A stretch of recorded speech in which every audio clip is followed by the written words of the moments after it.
Hello everyone. No one asked me to do this, but since we're all at home, I thought why not? I'm gonna give you my take on the American brunch classic, the avocado toast. Okay, am I uniquely qualified to do this? Absolutely not. In fact, I would consider myself a not so great cook, but avocado toast is easy enough, and I am pretty sure I have the best, yet unconventional, in a way, recipe for it. So you're going to take your bread, whatever kind of bread you want, and then this is where you really need to get to know your toaster. You have to really know who she is, if you will.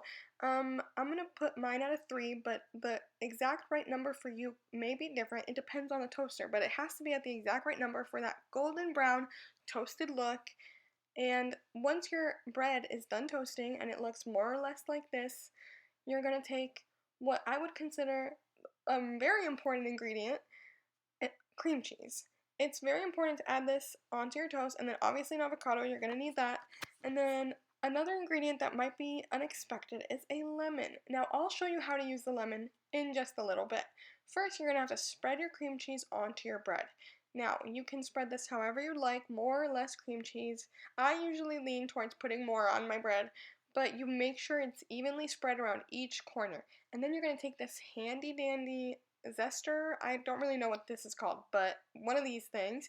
And you're going to zest the lemon onto the cream cheese. And then with your avocado, which, you know what, is this one perfect? No, but that doesn't matter. You're going to slice it. Now, don't mash it. That's a very common thing. Just slice it onto your bread. And then take the lemon again and zest that on top of your avocado. And here you have it, ladies and gentlemen, the greatest avocado toast recipe. If you've never had it, I recommend it. Thank you for watching.